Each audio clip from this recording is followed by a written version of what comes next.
नमस्कार दोस्तों, स्वागत है आपका आज के मुख्य समाचार में, जिसमें सबसे पहली और बड़ी खबर में जिक्र होगा कि यूपी चुनाव से पहले राकेश टिकैत का ऐलान, लखनऊ को दिल्ली बनाकर घेरेंगे, संसद तक जाएगा ट्रैक्टर। दूसरी बड़ी खबर में जिक्र होगा कि कर्नाटका में येदियुरप्पा के इस्तीफे के बाद मचा हंगामा, विरोध में समर्थकों ने बंद कराए बाजार। तीसरी बड़ी खबर में जिक्र होगा कि दिल्ली पुलिस को आशंका, यूएस विदेश मंत्री का घेराव कर सकते हैं किसान, एयरपोर्ट की बढ़ा दी गई है सुरक्षा। चौथी खबर में आपको बताएंगे कि गांव और शहर दोनों में तेजी से बढ़ी बेरोजगारी, तीसरी लहर की आशंका से और बढ़ गया डर। और पांचवी खबर में जिक्र होगा कि कोरोना से मरने वालों के आश्रितों को जल्द दी जाएगी नौकरी, रेलवे बोर्ड ने सभी महाप्रबंधकों को दिए हैं इसके आदेश। दोस्तों, हर एक खबर की गहराई में आपको ले जाएंगे, लेकिन उससे पहले अगर आपको भी ऐसा लगता है कि यूपी के चुनाव में भाजपा को बड़ा नुकसान होगा, तो आप अभी इस वीडियो को लाइक कीजिए और कमेंट में लिखिए जय हिंद। दोस्तों, करते हैं तमाम बड़ी खबरों की तरह। यूपी चुनाव से पहले राकेश टिकैत का ऐलान, लखनऊ को दिल्ली बना घेरेंगे, संसद तक जाएगा ट्रैक्टर। जी हां दोस्तों, केंद्र सरकार के कृषि कानूनों का विरोध कर रहे किसान नेता राकेश टिकैत ने सोमवार को दो टूक कहा कि देश की हर राजधानी को दिल्ली बनाएंगे। कांग्रेस के पूर्व अध्यक्ष राहुल गांधी के ट्रैक्टर पर सवार होकर संसद जाने के सवाल पर टिकैत ने जवाब दिया कि अब संसद तक ट्रैक्टर जाएगा। यह ट्रैक्टर नहीं है बल्कि टैंक है। आज तक से एक्सक्लूसिव बात करते हुए भारतीय किसान यूनियन के नेता राकेश टिकैत ने एक बार फिर दोहराया कि जब तक कृषि कानूनों को वापस नहीं लिया जाता है, तब तक आंदोलन चलता रहेगा। सरकार के साथ हुई बैठकों पर उन्होंने बताया कि कई मीटिंग्स हुई, जिनमें कुछ मुद्दों पर हम मान भी गए, लेकिन सरकार नहीं मानी। यूपी की राजधानी लखनऊ पहुंचे राकेश टिकैत ने कहा कि हम आखिर लखनऊ क्यों नहीं आ सकते हैं, लखनऊ को दिल्ली बनाएंगे और इसे भी घेरेंगे।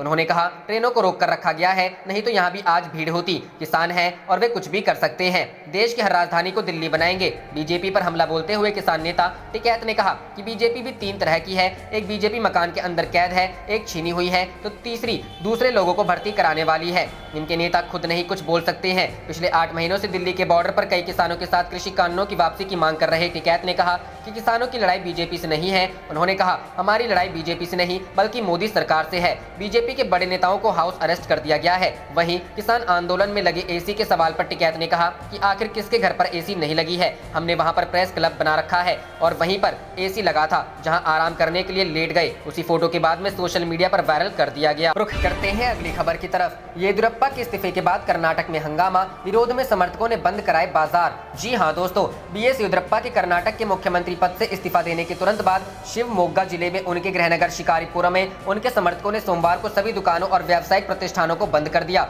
समाचार एजेंसी एएनआई की रिपोर्ट के अनुसार येदियुरप्पा के इस्तीफे से निराश उनके समर्थकों ने शिकारीपुरा में सभी दुकानें बंद कर दी। शिकारीपुरा में पुरसभा अध्यक्ष के रूप में अपनी चुनावी राजनीति शुरू करने वाले येदियुरप्पा पहली बार 1983 में शिकारीपुरा से कर्नाटक विधानसभा के लिए चुने गए थे और उसी सीट से 8 बार जीते थे। लिंगायत समुदाय के एक प्रमुख सदस्य येदियुरप्पा को कर्नाटक भाजपा के चेहरे के रूप में जाना जाता है। ऐसा लगता है कि मुख्यमंत्री के रूप में उनके इस्तीफे ने उनके गढ़ में कई लोगों को परेशान किया है। अपने इस्तीफे पर अनिश्चितता और अटकलों के हफ्तों के बाद बीएस येदियुरप्पा ने सोमवार को अपने इस्तीफे की घोषणा की और राज्यपाल को अपना इस्तीफा सौंप दिया। येदियुरप्पा ने पीएम नरेंद्र मोदी और अमित शाह को धन्यवाद दिया। अपनी सरकार के 2 साल के कार्यकाल का रिपोर्ट सौंपते हुए येदियुरप्पा ने बुझी हुई आवाज में कहा, आपकी अनुमति से मैंने फैसला किया है कि दोपहर के भोजन के बाद मैं राजभवन जाऊंगा और राज्यपाल को मुख्यमंत्री पद से अपना इस्तीफा सौंप दूंगा। येदियुरप्पा ने कहा, दुख से नहीं बल्कि खुशी के साथ अपना इस्तीफा देने जा रहा हूं। उन्होंने पीएम नरेंद्र मोदी, अमित शाह और जेपी नड्डा को धन्यवाद दिया कि उन्होंने 75 साल से अधिक उम्र के होने के बावजूद उन्हें 2 साल तक मुख्यमंत्री के रूप में सेवा करने का मौका दिया। भाषण के दौरान येदियुरप्पा ने 2 साल के अपने कार्यकाल को अग्नि परीक्षा करार दिया। उन्होंने कहा कि शुरुआती दिनों में बिना कैबिनेट के प्रशासन चलाना था, इसके बाद विनाशकारी बाढ़ और फिर कोरोना वायरस के कहर का सामना किया। रुख करते हैं अगली खबर की तरफ। दिल्ली पुलिस को आशंका, यूएस विदेश मंत्री का घेराव कर सकते हैं किसान, एयरपोर्ट की सुरक्षा बढ़ी। जी हां दोस्तों, दिल्ली पुलिस ने इंदिरा गांधी इंटरनेशनल एयरपोर्ट की सुरक्षा व्यवस्था को पहले के मुकाबले और अधिक बढ़ा दिया है। पुलिस को आशंका है कि कृषि कानूनों के चलते 8 महीनों से आंदोलन कर रहे विभिन्न किसान संगठन अमेरिका से आने वाले विदेशी डेलीगेशन का घेराव कर सकते हैं। अमेरिकी विदेश मंत्री एंटनी ब्लिंकन का भारत का दौरा शुरू होने वाला है। ब्लिंकन 27-28 जुलाई तक भारत की यात्रा पर रहेंगे। उनके साथ अमेरिका से कई और लोग भी भारत आएंगे। उस दौरान किसान संगठन कोई अनहोनी न कर दे, इस वजह से दिल्ली पुलिस पूरी तरह से सतर्क हो गई है। पुलिस ने अभी से ही आईजीआई एयरपोर्ट की सुरक्षा को और कड़ा कर दिया है। दिल्ली पुलिस की IGI एयरपोर्ट पर पहले जितनी सुरक्षा होती थी अब उसमें इजाफा किया गया है। पुलिस ने अलग से पुलिसकर्मियों को तैनात किया है। मालूम हो कि पिछले साल भारत में तत्कालीन अमेरिकी राष्ट्रपति डोनाल्ड ट्रंप का भी दौरा हुआ था। उसी दौरान राष्ट्रीय राजधानी दिल्ली में संशोधित नागरिकता कानून के विरोध में विभिन्न जगहों पर हिंसक दंगे हुए थे। इन दंगों में कई लोगों की जान चली गई थी। पुरानी घटनाओं से सबक लेते हुए दिल्ली पुलिस कोई भी गलती नहीं दोहराना चाहती है। पुलिस की यह सुरक्षा व्यवस्था दिल्ली एयरपोर्ट पर आज से ही लागू हो गई है, जो कि 31 जुलाई तक चलेगी। वहीं कृषि कानूनों के विरोध में किसानों ने 26 जनवरी को राजधानी में ट्रैक्टर रैली निकाली थी, जिसमें जमकर तोड़फोड़ और हिंसा हुई थी। इस रैली के बाद सरकार और किसानों के बीच बातचीत बंद हो गई। वहीं दिल्ली पुलिस ने भी कई लोगों को हिरासत में लिया था। रुख करते हैं अगली खबर की तरफ। गांव और शहर दोनों में तेजी से बढ़ी बेरोजगारी, तीसरी लहर की आशंका से और बढ़ा डर। जी हां दोस्तों, कोरोना के चलते पिछले कुछ वक्त में भारत में बेरोजगारी बहुत तेजी से बढ़ी है। भारतीय अर्थव्यवस्था निगरानी केंद्र की रिपोर्ट में इसको लेकर चौंकाने वाले आंकड़े जारी हुए हैं। सोमवार को जारी इसकी रिपोर्ट के मुताबिक 18 जुलाई तक जहां भारत में बेरोजगारी दर 5.98% पर थी, वहीं 25 जुलाई तक यह 7.14% पहुंच चुकी है। इसमें बताया गया है कि शहरी और ग्रामीण दोनों क्षेत्रों में बेरोजगारी में इजाफा हुआ है। हालांकि महीनावार आंकड़ों में बेरोजगारी की यह दर कुछ कम हुई है। जून में यह 10% तक थी, लेकिन कोरोना की दूसरी लहर के बाद आर्थिक मोर्चे पर कुछ सुधार हुआ है। इसमें कमी आई है। विशेषज्ञों का दावा है कि कोरोना को नियंत्रित करने के लिए लगाए गए प्रतिबंधों के चलते बेरोजगारी ज्यादा बढ़ी है। वहीं तीसरी लहर की आशंका आगे के लिए भी चिंताजनक तस्वीर पेश कर रही है। CMI श्रमिक बाजार पर निगाह रखता है। इसके मुताबिक पिछले हफ्ते शहरी बेरोजगारी दर का आंकड़ा 8.01 पहुंच चुका है। पिछले हफ्ते यह 7.94% पर था। वहीं ग्रामीण क्षेत्रों में बेरोजगारी दर 6.75 पर पहुंच चुकी है, जो कि पिछले हफ्ते काफी नीचे 5.1 पर थी। वहीं सोमवार को ही व्यापार के फैलाव से जुड़ा आंकड़ा भी जारी हुआ है। Nomura India business reception induction की तरफ से जारी आंकड़े गिरकर 95.3 पर पहुंच गए हैं, जो पिछले हफ्ते 96.4 पर थे। इन आंकड़ों में गिरावट व्यापारिक गतिविधियों में कमी को दिखाता है। इन आंकड़ों को तैयार करने वाली संस्था के मुताबिक कोरोना की दूसरी लहर से पहले भी ये आंकड़े ठीक थे। हालांकि महामारी से पहले की तुलना में इनमें 4.7% की गिरावट आ चुकी थी। रुख करते हैं अगली खबर की तरफ। कोरोना से मरने वालों के आश्रितों को जल्द दी जाए नौकरी, रेलवे बोर्ड ने सभी ने महाप्रबंधकों को दिए आदेश। जी हां दोस्तों, कोरोना महामारी में आंशिक अथवा पूर्ण लॉकडाउन में भारतीय रेल के कर्मचारी आम जनता तक आवश्यक सामग्री की निर्बाध आपूर्ति करते रहे। अपनी ड्यूटी निभाते हुए अब तक 2903 रेल कर्मचारियों की मौत हो चुकी है, लेकिन जोनल रेलवे अधिकारी मृतकों के आश्रितों के प्रति असंवेदनशील रवैया अपनाए हुए हैं। इस कारण कुल मृतकों के आश्रितों में से सिर्फ 1732 को अनुकंपा के आधार पर नौकरी दी जा सकी है। शेष 1171 आश्रित जोनल मुख्यालयों के चक्कर काट रहे हैं। जोनल अधिकारियों के रवैये से नाराज रेलवे बोर्ड ने 14 जुलाई को सभी जोनल महाप्रबंधकों को और रेल कारखानों फैक्ट्रियों के महाप्रबंधकों को पत्र लिखा है। रेलवे बोर्ड के निदेशक MM राय ने कहा है कि कोरोना महामारी के चलते ड्यूटी के दौरान मारे गए कर्मचारियों के आश्रितों को अनुकंपा के आधार पर नौकरी देने की प्रक्रिया को तेज किया जाए। नौकरी देने में विलंब को लेकर लगातार शिकायतें आ रही हैं। उन्होंने कहा कि उक्त प्रक्रिया को व्यवस्थित बनाए, जिससे प्रक्रिया को तेज किया जा सके। उन्होंने कहा कि कोरोना बीमारी से मृतक कर्मचारियों के परिवार काफी परेशानियों का सामना कर रहे हैं, इसलिए आश्रितों को नौकरी देने का काम प्राथमिकता और समयबद्ध तरीके से पूरा करना चाहिए। विदित हो कि पिछले साल पूर्ण लॉकडाउन में मालगाड़ियों को परिचालन जारी रहा। इसके चलते driver, guard, station master, gangman, section controller आदि कोरोना बीमारी की चपेट में सबसे अधिक आए हैं। इसलिए मृतकों में सर्वाधिक परिचालन से जुड़े कर्मचारी हैं। AIRF के महामंत्री शिव गोपाल मिश्रा ने बताया कि केंद्र सरकार को रेलवे कर्मचारियों को फ्रंटलाइन वर्क का दर्जा देना चाहिए। पुलिस, स्वास्थ्य कर्मियों की तरह रेलवे कर्मी भी कोरोना में ड्यूटी करते आ रहे हैं, लेकिन उनकी मृत्यु होने पर मुआवजे के नाम पर कुछ नहीं दिया जाता है। अंतिम संस्कार के नाम पर 5000 रुपए व 50,000 रुपए बतौर मुआवजा दिया जाता है। इसका प्रावधान पहले से है। महामारी के नाम पर मृतक रेल कर्मियों के परिवार को अभी तक कुछ नहीं दिया जा रहा है। रुख करते हैं अगली खबर की तरफ। ट्रैक्टर लेकर संसद पहुंचे राहुल गांधी, कहा किसानों को आतंकी मानती है सरकार, मैं संदेश लेकर आया। जी हां दोस्तों, कांग्रेस नेता राहुल गांधी सोमवार को ट्रैक्टर लेकर संसद पहुंचे। मानसून सत्र में हिस्सा लेने पहुंचे राहुल गांधी ने कहा कि मैं किसानों का संदेश लेकर संसद आया हूं। उन्होंने कहा कि सरकार किसानों की आवाज को दबा रही है और उनके मुद्दों पर संसद में चर्चा नहीं होने दे रही। 3 नए कृषि कानूनों को लेकर राहुल गांधी ने कहा कि ये काले कानून हैं और सरकार को इन्हें वापस लेना ही होगा। पूरा देश यह जानता है कि ये कानून देश के 2 से 3 कारोबारियों को ही फायदा पहुंचाने वाले हैं। कांग्रेस लीडर ने सरकार पर तीखा हमला बोलते हुए कहा, सरकार के मुताबिक किसान काफी खुश हैं। संसद के बाहर प्रदर्शन कर रहे लोग आतंकवादी हैं, लेकिन हकीकत में किसानों के अधिकारों को छीना जा रहा है। हालांकि राहुल गांधी को ट्रैक्टर लेकर संसद परिसर के अंदर नहीं जाने दिया गया। उनके काफिले में शामिल ऐसी गाड़ियों को ही एंट्री मिली जिन पर पार्लियामेंट के पास लगा हुआ था। सरकार पर कृषि कानूनों के जरिए कारोबारियों की मदद का आरोप लगाते हुए राहुल गांधी ने कहा, पूरा देश यह बात जानता है कि किनके लिए यह सब किया जा रहा है। ये कानून किसानों के हित में नहीं है और इन्हें वापस लिया जाना चाहिए। राहुल गांधी के अलावा शिरोमणि अकाली दल और बहुजन समाज पार्टी के सांसदों ने भी 3 नए कृषि कानूनों के खिलाफ संसद के बाहर प्रदर्शन किया है। इस बीच पेगासस रिपोर्ट पर विपक्ष के हंगामे के चलते राज्यसभा की कार्यवाही दोपहर 12 बजे तक के लिए स्थगित कर दी गई है। वहीं लोकसभा की कार्यवाही भी हंगामे की वजह से दोपहर 2 बजे तक के लिए स्थगित कर दी गई है। इससे पहले लोकसभा और राज्यसभा में विजय दिवस के मौके पर कारगिल युद्ध के जाबाज शहीदों को श्रद्धांजलि दी गई। इसके अलावा ओलंपिक में सिल्वर मेडल जीतने वाली वेट लिफ्टर मीराबाई चानू का दोनों सदनों में अभिनंदन किया गया। रुख करते हैं अगली खबर की तरफ। बीएस येदियुरप्पा ने राज्यपाल को सौंपा इस्तीफा, बोले हमेशा अग्नि परीक्षा जैसा रहा कार्यकाल। जी हां दोस्तों, पिछले दिनों से चल रही अटकलों के बीच कर्नाटक के मुख्यमंत्री बीएस येदियुरप्पा ने सोमवार को अपने पद से इस्तीफा दे दिया है। येदियुरप्पा ने जहां राजभवन पहुंचे और राज्यपाल को अपना इस्तीफा सौंप दिया। येदियुरप्पा ने अपने इस्तीफे की जानकारी उनकी सरकार को 26 जुलाई को 2 साल पूरे होने के मौके पर आयोजित कार्यक्रम में दी है। येदियुरप्पा ने इस दौरान भावुक होते हुए और रूंधे गले से कहा, मेरी बात को अन्यथा मत लीजिएगा, आपकी अनुमति से मैंने फैसला किया है कि मैं मध्याह्न भोजन के बाद राजभवन जाऊंगा और मुख्यमंत्री पद से अपना इस्तीफा राज्यपाल को सौंपूंगा। उन्होंने कहा, मैं दुखी होकर नहीं बल्कि खुशी से ऐसा कर रहा हूँ। येदियुरप्पा ने 75 साल से अधिक उम्र होने के बावजूद उन्हें 2 साल मुख्यमंत्री के रूप में सेवा करने का अवसर देने पर प्रधानमंत्री नरेंद्र मोदी, केंद्रीय गृह मंत्री अमित शाह और भारतीय जनता पार्टी के राष्ट्रीय अध्यक्ष जेपी नड्डा का धन्यवाद किया। भाजपा में 75 वर्ष से अधिक आयु के लोगों को निर्वाचित कार्यालयों से बाहर रखने का अलिखित नियम है। मुख्यमंत्री ने कहा कि वह केंद्रीय नेताओं की उम्मीदों के मुताबिक पार्टी को मजबूत करने के लिए काम करेंगे। उन्होंने यहाँ विधान सौध में अपनी सरकार के 2 साल पूरे होने के उपलक्ष्य में आयोजित एक कार्यक्रम में यह बात कही। येदियुरप्पा ने भाषण के दौरान कहा कि उनका कार्यकाल शुरुआत से ही अग्नि परीक्षा जैसा रहा। उन्होंने 2 साल कठिन परिस्थितियों में राज्य सरकार का नेतृत्व किया। उन्होंने कहा कि उन्हें शुरुआती दिनों में मंत्रिमंडल के बिना प्रशासन चलाना पड़ा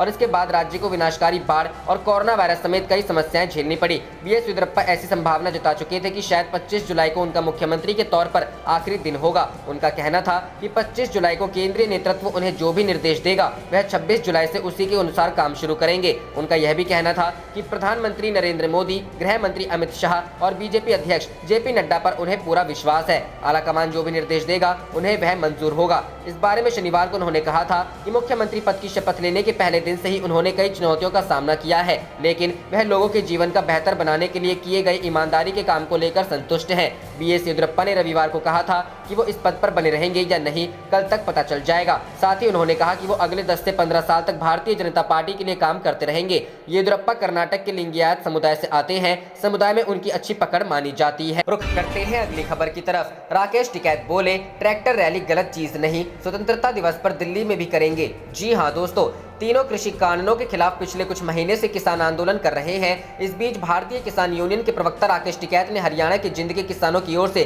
स्वतंत्रता दिवस पर ट्रैक्टर रैली करने का समर्थन किया है। उन्होंने कहा है कि ट्रैक्टर रैली कोई गलत चीज नहीं है। रविवार को राकेश टिकैत ने कहा, ट्रैक्टर रैली निकालना कोई गलत चीज नहीं है। जिंद के लोग क्रांतिकारी है। उन्होंने 15 अगस्त को ट्रैक्टर रैली निकालने का सही फैसला लिया है। मैं नहीं जानता कि संयुक्त किसान मोर्चा क्या निर्णय लेगा। उन्होंने आगे कहा, ट्रैक्टर परेड के दौरान ट्रैक्टर पर तिरंगा लगा देखना गर्व का क्षण होगा। यह देशभक्ति की भावना को बढ़ावा देता है। राकेश टिकैत ने यह भी कहा कि मुरादाबाद, अमरोहा और हापुड़ समेत पूरे यूपी से किसान 15 अगस्त को दिल्ली में आंदोलन स्थल पर आएंगे और ट्रैक्टर रैली निकालेंगे। वहीं जिंद के किसानों के संबंध में उन्होंने कहा, अगर वहां के लोगों ने यह निर्णय लिया है कि वे अपने गाँव में नेताओं को झंडारोहण नहीं करने देंगे तो वे ऐसा ही करेंगे। नेता झंडारोहण करके क्या करेंगे? 15 अगस्त को इसे किसानों को ही करने दीजिए। बता दें, इस साल गणतंत्र दिवस पर किसान ट्रैक्टर रैली के दौरान दिल्ली में हिंसा भड़की थी। सड़कों पर किसान और पुलिस आमने सामने थे। किसान इस दौरान लाल किला गए थे और वहां झंडा फहराया। रुख करते हैं अगली खबर की तरफ। ममता बनर्जी रख सकती है दिल्ली में टी पार्टी, 2024 चुनाव से पहले विपक्षी एकता को मजबूती देने की तैयारी। जी हां दोस्तों, पश्चिम बंगाल विधानसभा चुनाव में हुई जीत से उत्साहित तृणमूल कांग्रेस सुप्रीमो और बंगाल की मुख्यमंत्री ममता बनर्जी अब दिल्ली का रुख कर रही है। अप्रैल मई में हुए चुनाव में जीत दर्ज करने के बाद यह ममता बनर्जी की पहली दिल्ली यात्रा है। उनका उद्देश्य 2024 के आम चुनाव से पहले विपक्षी दलों को एकजुट करने की कोशिश की प्रक्रिया शुरू करना है। ममता बनर्जी के 28 जुलाई को दोपहर 3 बजे विपक्षी नेताओं के लिए चाय पार्टी की मेजबानी करने की उम्मीद है। यह कार्यक्रम तृणमूल कांग्रेस के सांसद और पार्टी के महासचिव अभिषेक बनर्जी के घर पर आयोजित हो सकता है। अभिषेक ममता बनर्जी के भतीजे भी हैं। मुख्यमंत्री ने 21 जुलाई को एक भाषण में एकता की अपील जारी की थी, जिसमें कांग्रेस के पी चिदम्बरम और आकांपा प्रमुख शरद पवार सहित शीर्ष नेताओं ने भाग लिया था। हाल ही में तृणमूल कांग्रेस की प्रमुख और मुख्यमंत्री ममता बनर्जी ने 2024 के लोकसभा चुनावों में नरेंद्र मोदी सरकार को सत्ता से बेदखल करने के लिए विपक्षी एकता का आह्वान किया था। इस कार्यक्रम में एनसीपी चीफ शरद पवार और कांग्रेस नेता पी चिदम्बरम समेत अन्य शीर्ष नेता शामिल हुए थे। बनर्जी ने विपक्षी नेताओं से मोदी सरकार को सत्ता से बेदखल करने के वास्ते एकजुट होने और गठबंधन के गठन की दिशा में काम शुरू करने के लिए कहा था। ममता की चाय पार्टी में कौन कौन शामिल होगा, इसको लेकर अभी सिर्फ अटकलें ही लगाई जा सकती है, लेकिन उन 8 दलों के नेता शामिल हो सकते हैं जो 21 जुलाई को तृणमूल कांग्रेस द्वारा आयोजित शहीद दिवस कार्यक्रम में कॉन्स्टिट्यूशन क्लब में शामिल हुए थे। ममता बनर्जी के भाषण को वर्चुअली रूप से कॉन्स्टिट्यूशन क्लब में दिखाया गया था। रुख करते हैं अगली खबर की तरफ। राज्यसभा में हंगामा, प्रधानमंत्री जासूसी करना बंद करो के लगे नारे। जी हां दोस्तों, मानसून सत्र का आज से दूसरा सप्ताह शुरू हो रहा है। अब तक दोनों सदन की कार्यवाही हंगामेदार रही है। आज भी वैसे ही आसार नजर आ रहे हैं। पेगासस जासूसी कांड, किसान आंदोलन, कोरोना त्रासदी जैसे मुद्दों पर विपक्ष हमलावर रहा है। आज भी इन मुद्दों पर घमासान जारी है। मानसून सत्र में अब तक दोनों सदनों की कार्यवाही सुचारू ढंग से नहीं चल पाई है। बीते सप्ताह की शुरुआत में पेगासस जासूसी कांड और ऑक्सीजन की कमी से एक भी मौत नहीं का मुद्दा छाया रहा। इन दोनों मुद्दों पर विपक्ष ने जमकर हंगामा काटा। हंगामे के कारण बार बार कार्रवाई स्थगित करने की नौबत आई थी। वहीं टीएमसी सांसद शांतनु सेन को राज्यसभा से सस्पेंड किए जाने का मामला अभी ठंडा नहीं हुआ है। बता दें कि राज्यसभा में उस समय तनाव की स्थिति बन गई थी जब केंद्रीय मंत्री अश्विनी वैष्णव पेगासस मामले पर बोलने के लिए खड़े हुए तो टीएमसी सांसद शांतनु सेन ने स्टेटमेंट का पेपर छीनकर उपसभापति की तरफ फाड़कर उछाल दिया था। रुख करते हैं अगली खबर की तरफ। किसानों की बीजी नहीं फहराने देंगे तिरंगा, बोले ये झंडे के लायक नहीं। जी हां दोस्तों, पिछले 7 महीने से भी अधिक समय से देश भर से आए किसान केंद्र सरकार द्वारा पारित किए गए तीनों कृषि कानूनों के विरोध में दिल्ली की सीमाओं पर धरना दे रहे हैं। इस आंदोलन का सबसे ज्यादा प्रभाव पंजाब और हरियाणा में देखने को मिल रहा है। आए दिन भाजपा नेताओं को किसानों के गुस्से का सामना करना पड़ रहा है। कृषि कानूनों से गुस्साए किसानों ने भाजपा नेताओं को चेतावनी देते हुए कहा है कि हम उन्हें 15 अगस्त पर झंडा नहीं फहराने देंगे। किसानों के नेता झंडा फहराने लायक नहीं है। टाइम्स नाउ की खबर के अनुसार प्रदर्शनकारी किसानों ने कहा है कि भाजपा के नेताओं और मंत्रियों को 15 अगस्त के दिन झंडा फहराने नहीं दिया जाएगा। साथ ही किसानों ने कहा है कि पूरे हरियाणा में बड़ा प्रदर्शन भी आयोजित किया जाएगा। किसानों ने कहा कि भाजपा के नेता झंडा फहराने के लायक नहीं है। किसानों ने हरियाणा में ट्रैक्टर परेड निकालकर भाजपा नेताओं को काले झंडे दिखाने का ऐलान किया है। गौरतलब है कि 3 नए कृषि कानूनों के खिलाफ आंदोलनरत किसान 26 जनवरी को ट्रैक्टर रैली के दौरान लाल किले में घुस आए थे। इस दौरान उनके और पुलिस के बीच हुई झड़प में बड़ी संख्या में पुलिसकर्मी घायल हो गए थे। इस मामले में पुलिस ने करीब 151 लोगों को गिरफ्तार किया था। हालांकि कोर्ट ने लाल किला हिंसा मामले में सभी लोगों को जमानत दे दी है। साथ ही इस मामले में मुख्य साजिशकर्ता माने जाने वाले दीप सिद्धू को भी अदालत ने जमानत दे दी है। दीप सिद्धू पर प्रदर्शनकारियों को उकसाने का आरोप है। बता दें कि दिल्ली की सीमाओं पर 7 महीने से अधिक समय से किसानों का आंदोलन चल रहा है। केंद्र सरकार द्वारा पारित किए गए तीनों कृषि कानूनों से गुस्साए पंजाब और हरियाणा के किसानों ने भाजपा नेताओं के सामाजिक बहिष्कार का ऐलान कर रखा है। हरियाणा में लोगों ने भाजपा की सहयोगी जेजेपी के भी बहिष्कार का ऐलान कर रखा है। किसानों ने दोनों दलों के नेताओं के किसी भी सार्वजनिक कार्यक्रम का विरोध करने की बात कही है। किसानों के विरोध के कारण हरियाणा के मुख्यमंत्री मनोहर लाल खट्टर अपने गृह जिले करनाल में भी रैली नहीं कर पाए थे। किसानों ने उनके हेलीकॉप्टर को भी नहीं उतरने दिया था। इसके अलावा हरियाणा के उप मुख्यमंत्री दुष्यंत चौटाला समेत भाजपा और जेजेपी के अधिकांश नेता किसानों के गुस्से का सामना कर चुके हैं। पिछले दिनों किसानों ने सिरसा में हरियाणा विधानसभा के डिप्टी स्पीकर रणबीर गंगवा की गाड़ी पर भी हमला कर दिया था, जिसके बाद 100 लोगों के खिलाफ मामला भी दर्ज किया गया। रुख करते हैं अगली खबर की तरफ। ममता बनर्जी के दिल्ली दौरे से नए गठबंधन की सुगबुगाहट, कांग्रेस के ट्वीट पर टीएमसी सांसद बोले खेला होबे। जी हां दोस्तों, ममता बनर्जी के दिल्ली दौरे से पहले नए गठबंधन की आहट मिलने लगी है। वो सोमवार को दिल्ली पहुंचेंगी। कहा जा रहा है कि तृणमूल कांग्रेस की सुप्रीमो अभी से साल 2024 में होने वाले लोकसभा चुनाव की तैयारियों में जुट गई हैं। माना जा रहा है कि वो ऐसे दलों को एक मंच पर साथ लाने की कोशिश में लगी है जिनके समान विचार हैं। उनके दिल्ली आने से पहले ही कांग्रेस ने इस बात के संकेत दे दिए हैं कि वो ममता के साथ है। दरअसल कांग्रेस ने एक ट्वीट कर केंद्र पर आरोप लगाया है कि वो ममता बनर्जी के भतीजे अभिषेक बनर्जी के खिलाफ जासूसी करवा रहा है।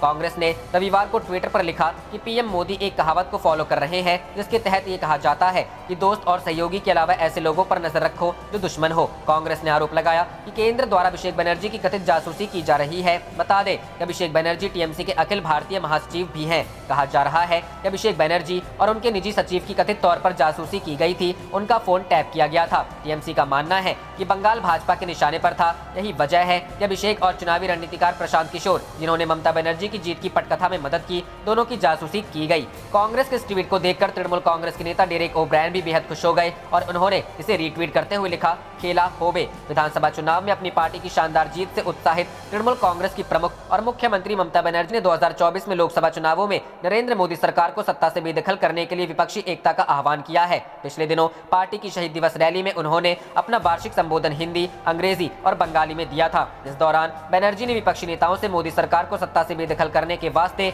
एकजुट होने और गठबंधन के गठन की दिशा में काम शुरू करने के लिए कहा था। रुख करते हैं अगली खबर की तरफ। जातीय समीकरण साधने में जुटे सपा प्रमुख अखिलेश 5 ब्राह्मण नेताओं से की मुलाकात। जी हां दोस्तों, देश के सबसे बड़े राज्य उत्तर प्रदेश में चुनाव सरगर्मी तेज हो गई है। तमाम पार्टियां तैयारी में जुट चुकी हैं और सियासी समीकरण साधने का प्रयास है। इसी कड़ी में रविवार को लखनऊ में समाजवादी पार्टी के राष्ट्रीय अध्यक्ष और पूर्व मुख्यमंत्री अखिलेश यादव ने पार्टी के 5 दिग्गज ब्राह्मण नेताओं से मुलाकात की है। आप देख रहे थे आपका अपना चैनल जय हिंद जय भारत।